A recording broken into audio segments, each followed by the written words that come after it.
কারণ আমাদের সমাজের সেই সমস্ত তথাকথিত সুশীল সমাজের ভাইদেরকে আমি এখানে দেখতে পাচ্ছি না। আমি আজকে এখানে দিনমজুর ভূমিহীন যে কৃষক ভাইরা এখানে এসেছেন, আমি অভিভূত হয়েছি তাদেরকে দেখে।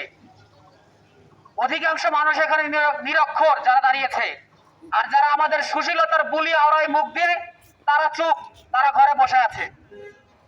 আজকে এখানে ছাত্র দলের ভাইদের আমি দেখতে পাচ্ছি, তাদেরকে অনুরোধ করব, শুধুমাত্র মুখে রাজনীতির কথা বলে, মুখে জনগণের পক্ষের কথা না বলে মাঠে আসেন, মাঠে এসে দাঁড়ান, মাঠে এসে কাজ করুন। আমি ছাত্র দলের ভাইদের প্রতি আবারও কৃতজ্ঞতা প্রকাশ করছি। কেন হলো?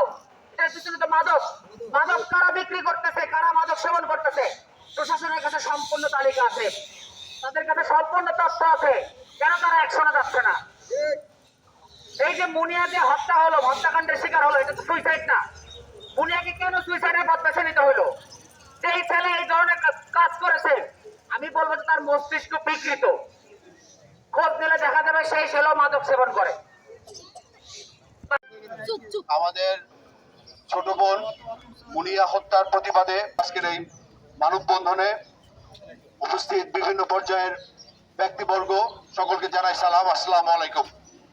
আমাদের একটা অপরাধ ঘটলে সেই অপরাধকে ধামাচাপা দেওয়ার চেষ্টা করা হয় এবং অপরাধকে অপরাধ মনে করা হয় না, এটা সবচেয়ে বড় সমস্যা। মুনিয়া যে চিঠি লিখে গেছেন সেই চিঠিটা আমরা কম বেশি সবাই পড়েছি। সেখানে একটা ব্যক্তিকে অভিযুক্ত করে সে আত্মহত্যা করেছে। এমন এই ঘটনাটা আমরা শুরু থেকে খেয়াল করছি যে এটাকে ধামাচাপা দেওয়ার চেষ্টা করা হচ্ছে। এলাকার ময়মুরব্বীরা মিলে সামাজিক একটা ইয়ের মাধ্যমে